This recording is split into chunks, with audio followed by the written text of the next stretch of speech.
बिस्मिल्लाहिर्रहमानिर्रहीम। लाखों करोड़ों दुरूदो सलाम मोहम्मद मुस्तफ़ा सल्लल्लाहु अलैहि वसल्लम और आले मोहम्मद पर। मैं हूं उमर दराज गोंदल। जो आज की सबसे बड़ी खबर ज़ाहिर है रात से है, वो लाहौर के अंदर लाहौर इंटरनेशनल एयरपोर्ट के ऊपर इमरान रियाज खान को रोका गया। सवाल उस वक्त ये था कि इमरान रियाज खान को क्या उठा लिया गया, क्या इमरान रियाज खान को किसी मुकदमे में गिरफ्तार किया गया। आज आईजी पंजाब जब इस लाहौर हाई कोर्ट में पेश हुए तो उन्होंने एक नुक्ता बोला वहां पे, और मैंने कहा ये दूसरे लफ्जों में कह रहे हैं कि हाँ इमरान रियाज खान को गिरफ्तार किया गया। उनका देखिए जी, जब तक किसी के ऊपर कोई FIR ना हो, कोई मुकदमा ना हो, ना पुलिस उनको गिरफ्तार करती है ना FIA गिरफ्तार करती है। तो अब इब्तदाई तौर पर जो मालूमात मिली है, उन मालूमात के मुताबिक एक शख्स को जो एहराम बांधे हुए था, आपको उससे इख्तलाफ है, ये इत्तफाक है, उसको छोड़ देते हैं। इमरान रियाज खान को हज पर जाने से रोकने का जो एजाज है वो पंजाब हुकूमत को और पंजाब पुलिस को, IG को हासिल हुआ है, और उन्होंने फिलहाल इस सिलसिले में एक मुकदमा सामने आया है। इंतहाई बोगस किस्म का मुकदमा है। मैं आपके सामने रखूंगा, आपको पता चल जाएगा कि क्या ये केस बन भी सकता है कि नहीं बन सकता। हुआ ये है कि जिसको आप कहते हैं ना कि PPC की दफा 406, उसके तहत ये मुकदमा दर्ज किया गया है, और उसके तहत जो थाना निस्तर कॉलोनी है उसमें एक FIR सामने आई है। और आप हैरान इस बात के ऊपर होंगे कि जो जिस मुदई साहब ने ये FIR दी है, असद आरिफ नामी उसका नाम है, उसकी मुद्दत में अमानत में खयानत का मुकदमा दर्ज करवाया गया है। और ये कहा गया है कि उसकी मुलाकात एक उसमें डॉक्टर अरशद के हवाले से कहा गया कि डॉक्टर अरशद जो है उनके जरिए उनकी मुलाकात इमरान रियाज खान से हुई, और उनका कि मैंने प्रॉपर्टी में काफ़ी दिलचस्पी दिखाई और मेरा कहा कि मेरा DHA में अच्छा ताल्लुक है, मैं आपको फेज DHA 9 की जो फाइलें हैं वो मुनासिब रेट पर लेकर दूंगा। और उस हवाले से उनका जी मैंने कुछ रकम एडवांस देने का जो है वो मुतालिबा, वो बातें सारी हुई, तो उस बुनियाद के ऊपर जो 2.5 करोड़ रुपया है मुझसे लिया गया। यानी इमरान रियाज खान ने उस असद आरिफ नामी शख्स से 2.5 करोड़ रुपए लिए जो अभी तक उन्होंने जो है वो नहीं दिए। तो उस 2.5 करोड़ की बुनियाद के ऊपर आपने उनको रात को गिरफ्तार कर लिया, और अदालत के अहकामात के बावजूद इस्लामाबाद हाई कोर्ट का हुक्म मौजूद था, लेकिन आपने उनको जाने नहीं दिया। अच्छा, अब जरा बड़ी दिलचस्प किस्म की बात है।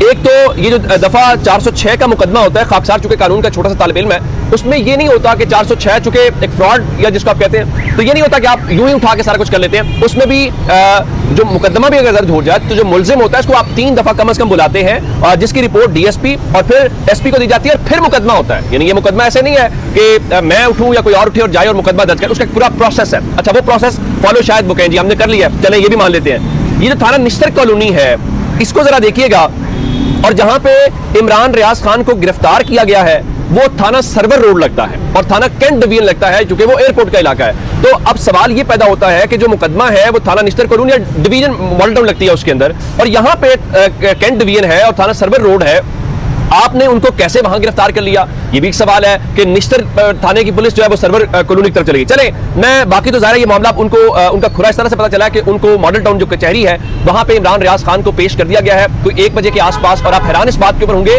कि हमारे इदारे बाकी मुतहरिक हूं या ना हूं, आज इमरान रियाज खान को बख्तरबंद गाड़ी के अंदर मॉडल टाउन कचहरी के अंदर लाया गया। मैं आपके सामने सिर्फ एक बात रखना चाहता हूं जिससे हम इस केस को जरा समझ सकते हैं कि इस केस में कितनी वैलिड बात है और क्या फ्रॉड है। एक तो चले ये इमरान रियाज का जाती मामला है कि वो कितने पैसे कमाते हैं। आप यकीन माने, अगर आप इमरान रियाज खान को ये कहते ना कि आपने हज पे जाना है और 2.5 करोड़ रुपया वैसे दे दें, तो मैं पूरे दावे से कहता हूं जितना मैं इमरान रियाज खान को जानता हूं वो 2.5 करोड़ रुपए आपको वैसे ही दे देते। जो बंदा महीने में करोड़ों रुपए वैसे ही कमाता हो और उसके ऊपर अल्लाह कितनी खास करम हो कि उसको लाखों करोड़ों लोग देखते हो। देखें, हम इमरान रियाज के बराबर नहीं है, वो मेरे सीनियर है, बड़े काबिल एहतराम है। लेकिन मैं एक चीज हमेशा कहता हूं, आपको मेरे से इख्तलाफ हो सकता है, बिल्कुल होना चाहिए, मुझे किसी से हो सकता है, बिल्कुल होना चाहिए, उसमें एहतराम का एलिमेंट खत्म नहीं होना चाहिए, उसको दुश्मनी में नहीं बदलना चाहिए। अब इस हवाले से मैं आपके सामने एक पैमाना रखता हूं, आप उस पैमाने को जाकर देख लीजिएगा।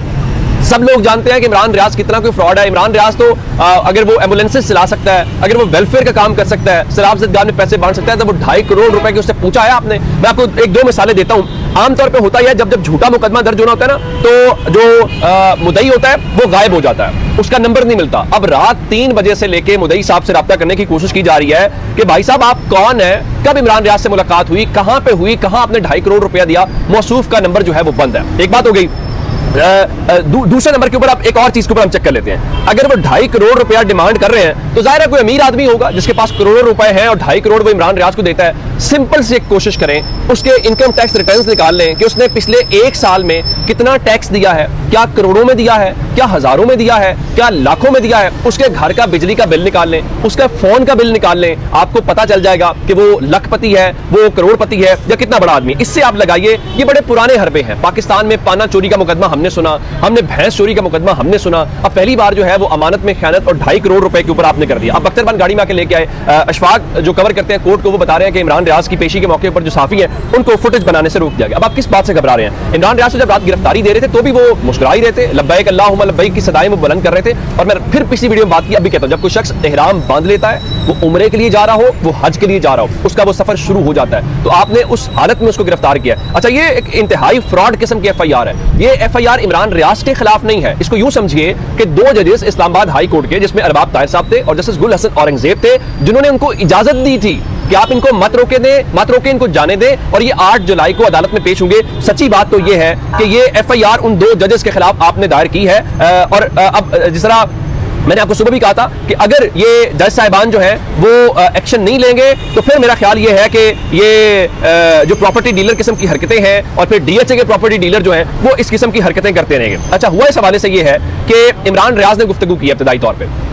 उनके मुताबिक इमरान रियाज अपने वकीला को कहा कि रात को मैंने पुलिस वालों को रोते हुए देखा है कि अल्लाह से दुआ करें कि हमें माफ कर दे, हम बहुत मजबूर हैं। देखें, मैं कितना भी गुनाहगार हो सकता हूं, मैं कितना बदकिरदार हो सकता हूं, लेकिन मुझे पता चले ना ये शख्स उम्रे पे जा रहा है, हज पे जा रहा है, तो मैं कम से कम लिहाज करूंगा, मैं एहतराम करूंगा। उस शख्स का एहतराम करूं या ना करूं, मैं अल्लाह के घर जाने का एहतराम जरूर करूंगा। तो ज़ाहिर है वो पुलिस वाले इस मुआशरे में से हैं, वो हम जैसे लोग हैं, वो बेचारे नौकरी कर रहे होंगे, उनको तो पता भी नहीं होगा शायद उस मौके पर जाने के तक कि आपने किसको गिरफ्तार करना है। अच्छा, उस हवाले से अब खबर इस वक्त ये है कि इस्लामाबाद हाई कोर्ट में तौहीन अदालत की दरखास्त दायर कर दी गई है कि इस्लामाबाद हाई कोर्ट के जो वाज़ेह अहकामात है उसके बावजूद जो सेक्रेटरी दाखिला है, DG FIA है, DG इमिग्रेशन और पासपोर्ट है, IG पंजाब है और SP लाहौर कैंट को उसमें फरीक बनाया गया है। और ये कहा गया है कि उन्होंने दानिस्ता तौर पर तौहीन अदालत की है, इसलिए तौहीन अदालत की कार्रवाई के हवाले से उनके खिलाफ कार्रवाई की जाए। अच्छा, चूंकि जस्टिस गुल हसन औरंगजेब जो है उन्होंने इजाजत दी थी, तो आज इत्शाम कियानी साहब के मुताबिक एक और केस की समाअत कर रहे थे, तो इमरान रियाज के वकील जो किसी और केस में उनके सामने पेश हुए तो उन्होंने उनसे वैसे ही पूछ लिया क्या बना इमरान रियाज खान का,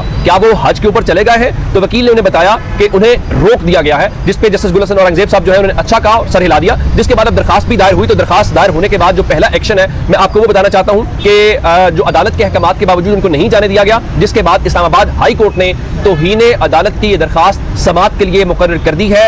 कल इस दरखास्त के ऊपर समाअत होगी, जिसमें जस्टिस मियां गुल हसन औरंगजेब और जस्टिस अरबाब मोहम्मद ताहिर जिन्होंने खुद दरखास्त दी थी, तो उन्होंने इस दोबारा बेंच में बैठे तो बुनियादी तौर पे इन दोनों जज साहिबान ने इमरान रियाज को इंसाफ नहीं देना, बल्कि उन्होंने खुद को इंसाफ देना है। अपनी अदालत की जो सैंक्टिटी है, अपनी अदालत की जो तकद्दुस है, उसको बरकरार रखने के लिए अगर आप कुछ नहीं करेंगे तो फिर मेरा ख्याल ये है कि आप अदालतों को बंद करें। फिर वही बात है कि जो फवाद चौधरी कह रहे थे कि आप अदालतों को बंद करें, जजेस को घर भेजें, पुलिस को इख्तियारात दें ताकि लोगों को पता हो ये सिस्टम कैसे चल रहा है। ये मजाक करना बंद कर दें। देखिए, मैं सिर्फ एक बात कहना चाहता हूँ, क्या मिला मरीम नवाज साहिबा को, क्या मिला IG पंजाब को? इमरान रियाज अगर हज पे चला जाता, अगर अल्लाह के नाम के ऊपर आपको देके भाग भी इस मुल्क से जाता, तो आप कहते यार देखिए लोग कैसे करते हैं, मेरे सामने कोई आके कसम खाए ना, या मैं किसी के सामने झूठी कसम खाऊं तो लोग उसका यकीन कर लेते हैं। वो मेरा यकीन नहीं करते, वो उस कसम का यकीन करते हैं। उसका तकद्दुस पामाल नहीं होना चाहिए। अब आपको क्या मिला? क्या आपने अपने रब के हुजूर पेश नहीं होना? क्या आपने अल्लाह को मुंह नहीं दिखाना? क्या यह ओहदे, ये मुलाजमतें, नौकरियां हमेशा रहनी है? नहीं रहनी, इस सब ने खत्म हो जाना है। हम अपने रब को क्या जवाब देंगे? तो जब तक अपडेट से अपना बहुत सारा ख्याल रखिएगा। खुदा हाफिज।